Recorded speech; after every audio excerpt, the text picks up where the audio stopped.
All right, so today we're going to take a look at St. Peter's Cathedral, the church in Vatican, just off Vatican Square. And we're going to look at it particularly through the lens. Well, I have a number of questions I'll have up on the screen in just a moment, but we're going to look at it in some ways as kind of an ultimate Renaissance monument. The cathedral that stands there today was built more or less in the heart of the Italian Renaissance. It houses all kinds of treasures from many of the great Renaissance notables, Michelangelo, Raphael, Botticelli, and others. And but it's also an interesting monument in terms of how it's responding to history.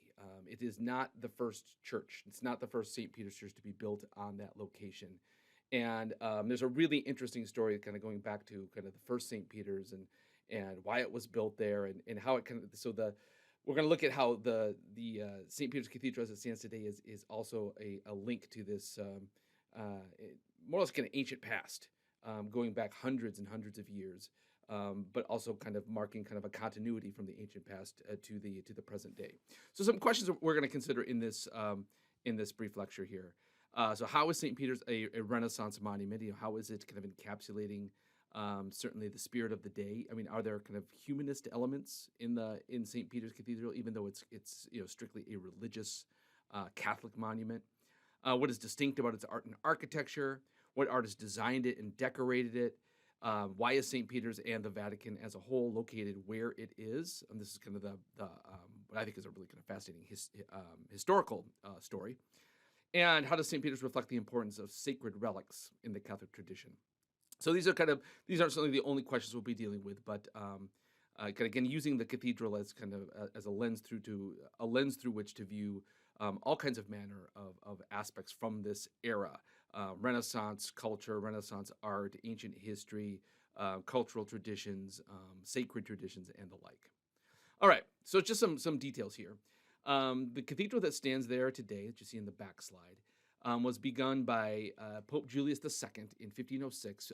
Pope Julius II, I think I mentioned him in the Michelangelo lecture, was one of the primary patrons of Michelangelo and many other Renaissance artists, and finished over 100 years later in 1615 by Pope Paul the First. Julius II and Michelangelo did not live to see the final product, as it were. But such was true of many cathedrals from this era and from the medieval era.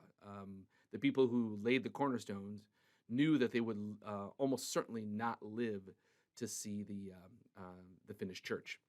So it was kind of an act of faith, a kind of a gift to future generations in simply starting the process in the first place. The idea to build this church was conceived in the mid 15th century, so the 1400s, so kind of before Pope Julius. And the problem was that the first St. Peter's, which I'll talk about in just a moment, was in danger of collapse. And so the question was, do we keep kind of patching this thing up? Do we keep kind of duct taping this original church together and propping it up, or is it time for this church, which in the 1400s was already over 1,000 years old? And so more and more people were coming around and saying, no, we need to maybe build something new. And what better time to do this on this wave, this flowering of art and architecture, which we call the Italian Renaissance today, and that's indeed when it happens. So Julius II, he entrusts the architectural plans to a certain Donato Bramante, who was one of the premier architects of the Renaissance.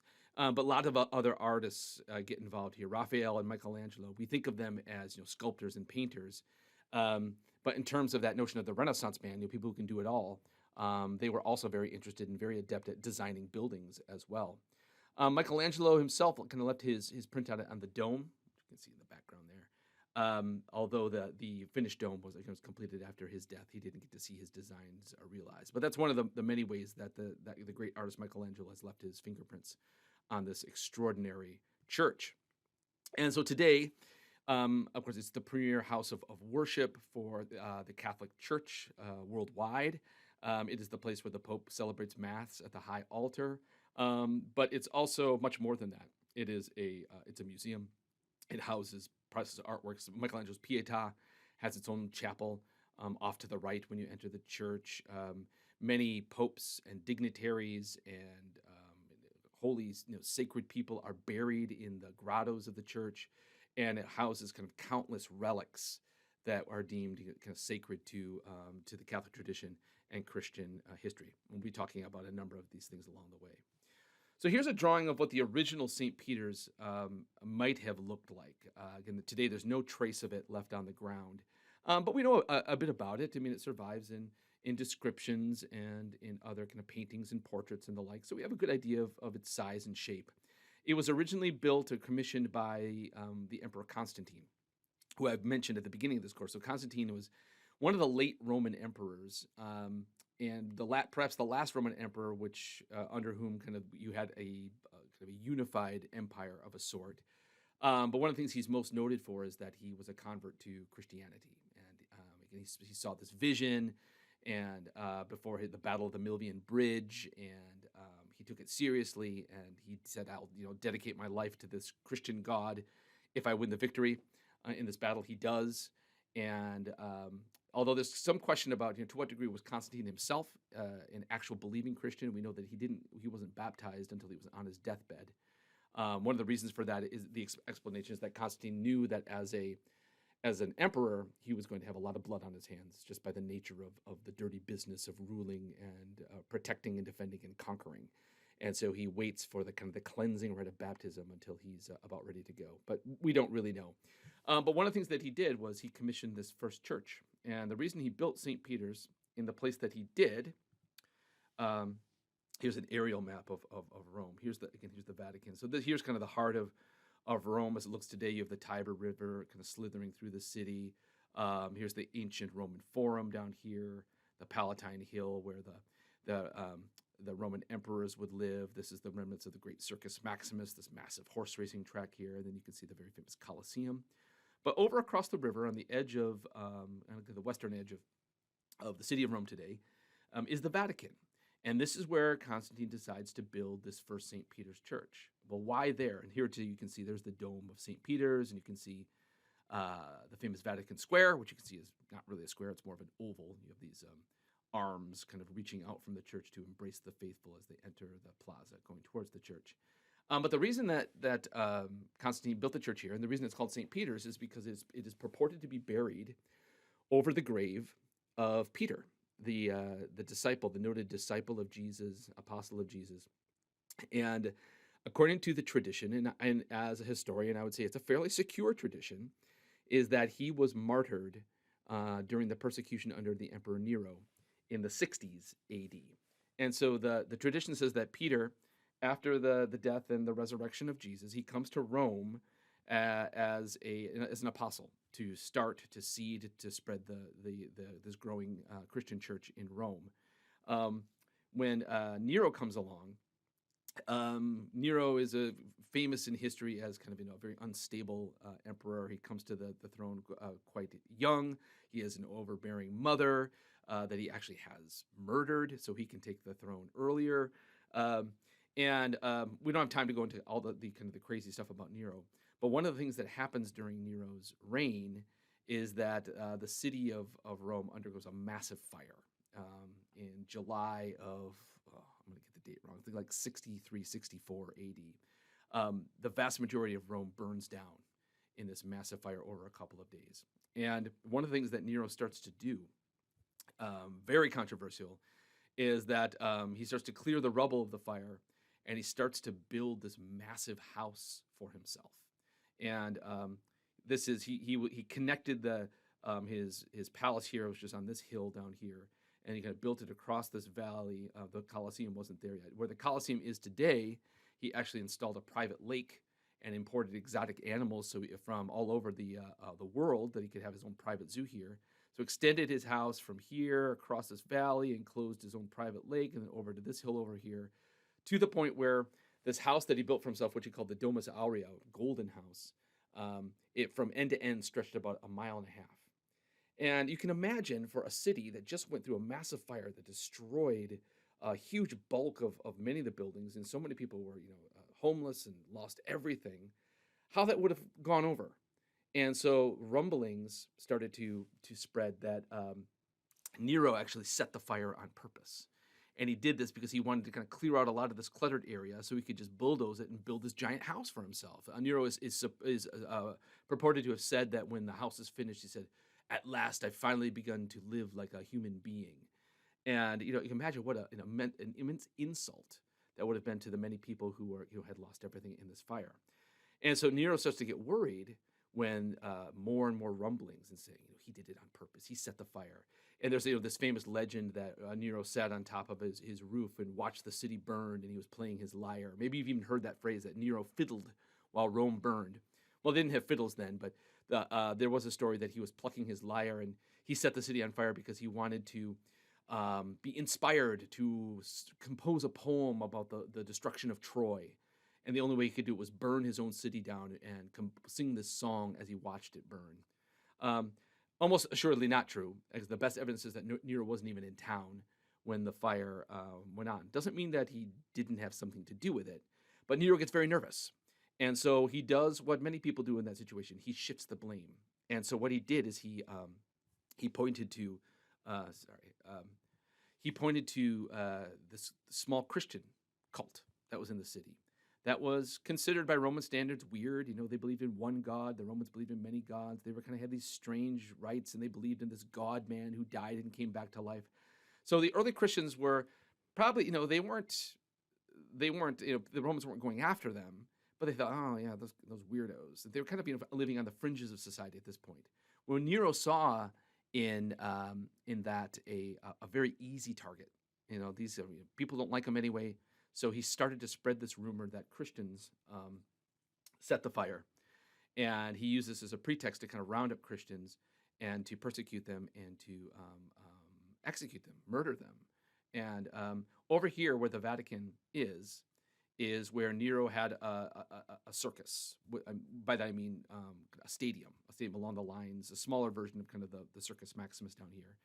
And he would, we know that he rounded up Christians here, and then as a public spectacle, as public entertainment, he had them crucified, he had them burnt, set on fire, burnt at the stake, thrown to wild animals and the like.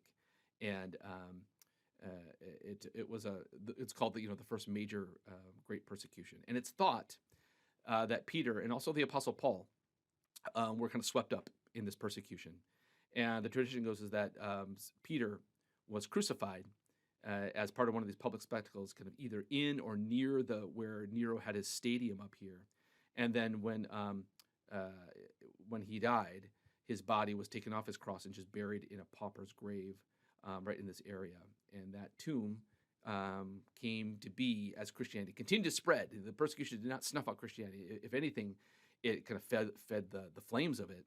And very quietly at first, Peter's tomb started to become kind of a pilgrimage site. And from a very early point, Christians were kind of surreptitiously kind of going to visit and pray at Peter's tomb. And it's that tradition that Constantine seizes upon almost 300 years later and decides to build his first church over the grave of Peter. And it's this idea that the bones of Peter, the relics of Peter, consecrate the site. They give it a sacred significance. And if know something about contemporary Catholicism, most Catholic churches will have in the altar some sort of relic, be it a bone of a saint or a holy relic of some sort that has something to do with the history of Christianity. And the idea that the relic itself kind of gives a sacred power to the site, and it gives it a kind of holiness that sets that site apart from other places outside of the church. And Constantine kind of really starts that notion formally by building this church over the purported grave of Peter. And I'll say more about that in just a moment. There's more to this very interesting story, and we'll talk about the historicity of it and what it looks like today. All right, but before we do that, so just some architectural plans. So here's the kind of the simple basilica plan of Old St. Peter's here, built in the 4th century to the 300s by Constantine. These were a few plans that were submitted by architects. So Julius had kind of hired Bramante for the job, and Bramante had actually, and Michelangelo, like him, here's Michelangelo's plan, had thought that church would be a more kind of a simple, what's called a Greek cross, which looks more like a plus sign. You have the high altar in the middle, but then the church itself is not a big rectangle, but it's a square. But the plan that ultimately wins comes after Julius II's death, an architect by the name of Maderno, and he proposes kind of what's called a Latin cross, what we usually think of when we think of a Christian cross, like a long stem and then kind of a short piece to the T here. But like in all these plans, you'd have the high altar, which would have been built up over the remnants of this church, which would have been over the remnants of the cemetery where Peter was buried. So here's the Vatican Square as it looks today, a very difficult thing to photograph because of its immense size. This panorama does a decent job. So here's Vatican Square. The obelisk here that stands in the middle of the square is one of the obelisks that actually stood in Nero's circus. It's kind of the last remaining ancient remnant that was part of that stadium. Here's the dome, which sits over the high altar. Here's the kind of the columns of these arms that embrace the oval-shaped quote-unquote square. Here's the Papal Apartments. The Pope lives up here. And I believe on the second floor is papal housing. And then just behind the obelisk here, you can see there's kind of this half of a roof. That's the Sistine Chapel, where Michelangelo's famous painting is, and where cardinals will go to elect new popes when the need demands it. Here's a closer shot, kind of the front of the shirt. So I mean, the front of the church. It stands. There's as you can see, there's absolutely nothing left of old St. Peter's. It was razed to the ground. I suppose if you were to kind of excavate below parts of it, you'd find remnants of the foundation. But the St. Peter's that you see today is a much grander, much bigger, almost overwhelming church than what Constantine's church must have been. There's the roof of the Sistine Chapel right over there, and there's the little chimney where white smoke will puff out when the cardinals have elected a new pope. Here's a shot from the dome. One of the really cool things you can do at St. Peter's is you can walk up this massive kind of spiral staircase that takes you kind of around into the top of the dome, and then there's a walkway out at the top lantern where you can get this wonderful view of the city. So here's kind of the sprawl of Rome beyond, and here's really where Vatican Square begins. As I'm sure some of you know, Vatican City is technically its own country. It is kind of embraced. It's kind of surrounded by Rome, but it is technically not Italy. It has its own currency, its own post office, its own rules, laws, and regulations and such. I believe in terms of population, it's the smallest independent country in the world. But here we're looking down at the square, and there you see the obelisk there, and this nice promenade, which takes you all the way to the Tiber River, which again flows through the modern city of Rome. Inside the church, we're looking up at the dome. This was the dome that was designed by Michelangelo. The style here, we'll talk more about the style later, but the style is in some ways less Renaissance than is what we call Baroque. And Baroque is noted for its kind of overwhelming detail, lots of gold leaf. If there's a square inch open, you fill it with something, a mosaic, a painting, and the like. And so there's very much, St. Peter's is, yes, it's a Renaissance church, but when it was finally finished, we're kind of dipping into this period that we now, again, looking back, we call the Baroque period. And it's that's why, in many ways, walking into the church is an overwhelming, dizzying experience because there's so much detail kind of screaming at you from every side. In the center, just underneath the dome, this is a high altar that was designed by the famous artist sculptor Bernini, who is late Renaissance, kind of early Baroque artist. We'll talk about him specifically later. One of in my opinion, one of the greatest sculptors that the world has ever produced. I think in many ways even surpassing Michelangelo. But here is this very ornate, kind of crazy altar that he designed, where you have the columns are kind of carved that look like kind of spiral tree trunks. Again, just the overwhelming detail to me marks this as more of a Baroque monument, or maybe at best a late Renaissance monument. So here's a kind of a panorama that shows you as you kind of walk. I think the entrance to the church is down here, kind of the long nave of the cross form, takes you to the center, and then here's the high altar, which again purports to be built up above. If you go down into the depths, way below it, it's purported to be the bones of Peter, and then it's surrounded by these four massive pillars that kind of hold up the whole kind of central dome of the church, which is centered over the altar, and each of these, so I'm giving you details.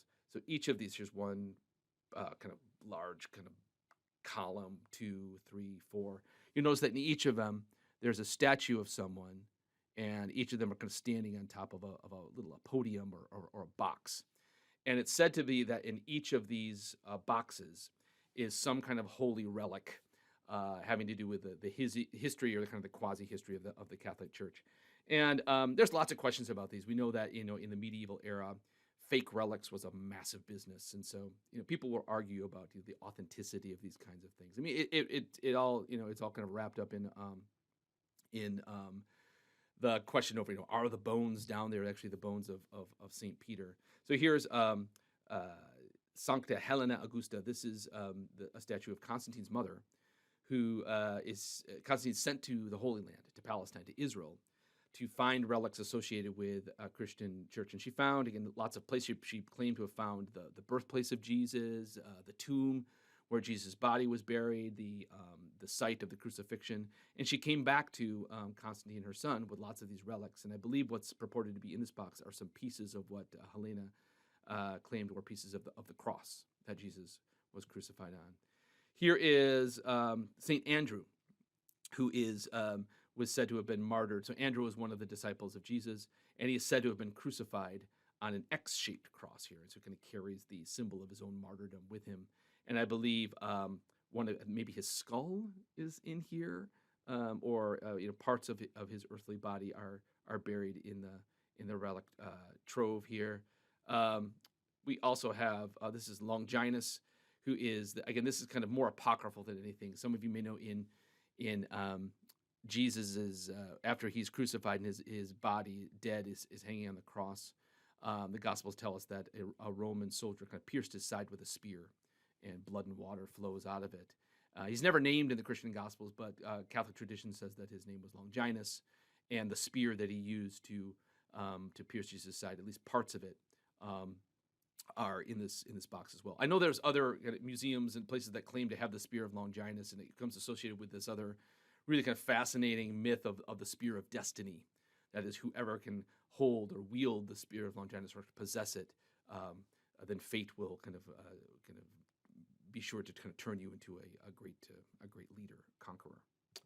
And then finally we have Sancti Veronica. And there's again a story again, it's not in the Gospels, it's kind of a later apocryphal story, is that when Jesus is carrying his cross on the way to Golgotha, on the way to Calvary to be crucified, a woman steps out of the crowd and wipes his face with a cloth, you know, to give him some small comfort in this most difficult of times. And it's said that the face of Jesus, you can even see it kind of carved there, was left imprinted on that cloth. And so this cloth becomes a holy relic, and again, it's said to be in this box. And so the idea is that it's, you know, if you surround the altar, which is already above kind of the holy relics of the bones of Peter, but you surround it with all these other relics associated with kind of the life of Jesus, it imbues a kind of a sacred and holy power to that place. So the tradition is that when Peter gets wrapped up in the persecution of Nero, he, along with many other Christians, are martyred, or killed, massacred, you know, burned, thrown to animals, and crucified. And so the story that goes is that when Peter was about to be crucified, that's the punishment they chose for him. He actually requested to be crucified upside down. And the story goes, he does this because he goes, I'm not worthy to die in the same manner as my Savior, as Jesus. And so he almost requests to be killed in even a more horrible way. And the story goes is that you know, he was more than happy. The Romans were more than happy to oblige this kind of torture. And so he's crucified upside down, and he dies there in or near that stadium of Nero. So a little bit more about that. So here, and this is a German slide, so you get the Circus von Nero, Nero Circus, up here in the area of this plain and hill, which the ancients called the Vaticanus, which gives its name to the Vatican area today. And there you can see kind of its relation to some of the monuments of ancient Rome, Colosseum, Circus Maximus, Forum, and the like, as well as many others.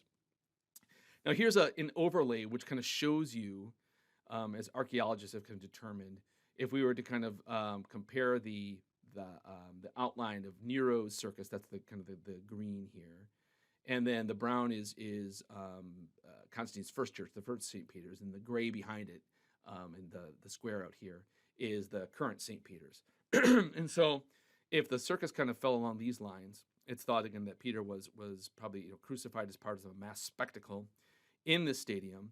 And then just across the street, just outside, there was a cemetery. And so it seems like, just for convenience sake, that Peter's body was probably taken off the cross, or maybe even chopped off the cross, and then just deposited into a pauper's grave in this convenient cemetery that was just right across the road. And it's that grave then that becomes the center of the altar in the first St. Peter's, and it remains the centerpiece over which the altar is built in the new St. Peter's.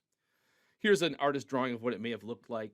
Here's Nero's circus kind of depicted in a kind of a ruined state. And then, a kind of a street passing between the circus and another section of the neighborhood here. And over here was this kind of street of tombs in these small little crypts, these kind of small little buildings, these little chapels that was a typical style for people to be buried in. And it's in one of these areas in this tomb. It's thought that Peter's body was deposited. So yeah, I can hear it from there's that obelisk. If you look back here, so that there we know there was an obelisk that was on the spine of the circus, and so it was usually used in non-persecuting times for horse racing. They would zip around this and the like, and it was a place for it to display treasures taken by the Roman people from other parts of the empire. The obelisk was one of many that the Romans got packed up from Egypt and took back to the city. There are still many obelisks that dot the various piazzas throughout Rome today. And this one was taken from Nero's circus and ultimately deposited here, where it's still kind of a centerpiece in modern Vatican Square. And so, yeah, under kind of the dome of Michelangelo and the what's called the baldacchino, the altar of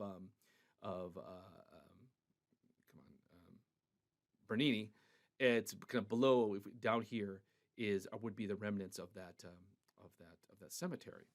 Now, after St. Peter's Church was built in the early 1600s, this tradition that the altar was over the gravesite of St. Peter was well known, but it was a tradition, and just that. Nobody had thought to kind of go looking down there to see if there was any truth to it. In fact, Constantine, when he built his church, kind of the square one here, what he did is he moved all tons and tons of earth from a nearby hill, and he basically just buried the cemetery that was there, and that becomes the foundation on which he puts the church. So if you were going to go looking down there, it'd be very difficult to do.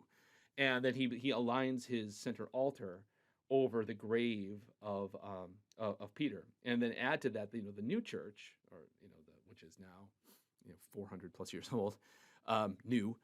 It was built on top of that, so you're adding another layer to this. But there was kind of this Catholic tradition and belief that, yes, it's buried over Peter's grave, and we just kind of trust that it's down there, or people didn't really think about it all that much at all. Now, what happened is actually during the build up to World War II, and actually during World War II, some workmen were doing some renovation work kind of underneath the altar in the new St. Peter's. And they were digging down kind of below the level of Constantine's church, and what they bumped into were kind of the roofs of these tombs of the cemetery that Constantine had just kind of buried. And so they asked the Pope for permission to say, can we keep digging? This could be really interesting. Could we actually explore this area that purports to be the tomb of Peter? And long story short, over a number of years, and actually during kind of the crazy years of wartime in Italy, if you can imagine that happening, they excavated. You can see with this pink here. Down here, they excavated a row of these tombs from this early 1st century AD cemetery, and here it is, kind of blown up over here, and they found these little tombs, these individual crypts that were all kind of individual family tombs, and down here at the end of the Street of Tombs, directly under the altar, they found a very humble kind of tomb, labeled very nicely and perfectly, area P. And they found kind of this small little, what they called this tropeion, this little kind of small little porch about knee high, which kind of covered a grave. And they also found evidence that it was very clear that this was a fairly early grave, and that for about a century or two, it was very clear they wanted to be buried near it. And so all of this is kind of giving the sense that, okay, from an early point, people, early Christians knew this was Peter's grave. And when they passed on, they wanted to be buried near the body of Peter, again, as a way of kind of having your own bones buried near the bones of an apostle, a disciple of Jesus himself. So here's a drawing. So this has been fully excavated, and one of the very cool things that you can do if you travel to the Vatican today, you can actually request from the Vatican a tour to go down into what they call the necropolis, or the scavi, the excavations. And a Vatican tour guide will kind of walk you down that Street of Tombs, and you can actually glimpse around the corner and see the purported grave of Peter. Now, the story itself of kind of how this was excavated and found and explored is a tangled one. Yeah, here's another drawing that shows it a little bit more clearly. Is They found kind of this little porch, and this seems to be kind of the slab underneath that they found. Underneath it would seem to be the principal grave. And when these teams of archaeologists dug in there, what they found was not much. I think they found some coins. They found kind of the bones of maybe a mouse or some kind of animal in there. It was an empty tomb. And this was reported back to the Pope, and the Pope said, "Okay, well, keep looking around, but keep this under wraps." This idea that would be very embarrassing if they found the grave of Peter, but Peter is not there. Now, without going into all the details of the story, it isn't shown in this drawing, but there was kind of a weird wall, kind of a wall that was kind of built out from this back wall, which is called the Red Wall because it's painted red. And it kind of stuck here. It seemed to be kind of built as maybe a support to kind of hold this roof of this little kind of knee-high podium up. But one of the archaeologists was down there, and he's kind of poking around, and he was tapping this wall with a hammer, and it sounded hollow. And either with a hammer or with his boot, he kind of kicked a hole in the bottom of it, and indeed found that this wall that was holding this thing up was hollow.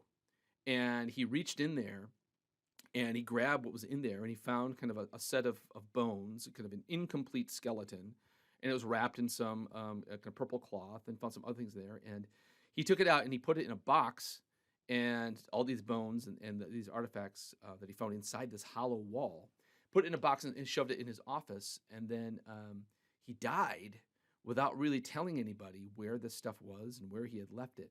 And so one of the problems here, there was kind of these rival teams of archaeologists that were going down there at different times, and they weren't telling the other team what they had found because it became this kind of ridiculous political, personal kind of thing. So this guy finds these bones in this wall, sticks them in a box, and it's only years later where people later archaeologists and scholars can kind of trace this thin paper trail to find this box and kind of rediscover the story of these bones that were found. And so here you kind of get a sense of kind of the layers of the stuff. So here's the present high altar. Here's the altar of kind of the later buildings, the floor of Constantine's church, the level of the ancient cemetery, and then Peter's grave, whatever it was below it. And so here's kind of a high angle shot. So here's the columns of that little porch. Here's that wall, which is the red wall is kind of holding up the whole thing. And then the side wall here is called the Graffiti Wall because it was covered with carvings. And so these bones were kind of found inside the hollow wall. But the archaeologists that were down there, they weren't skilled enough, and the technology wasn't good enough, and the light wasn't good enough that they weren't really interested in what the graffiti said. And later on, I believe it's in the 1950s, there was a brilliant woman, an Italian woman by the name of Margherita Guarducci. Doesn't get more Italian than that. And she was an epigraphist, which means that she was an expert in kind of ancient inscriptions, Greek and Latin.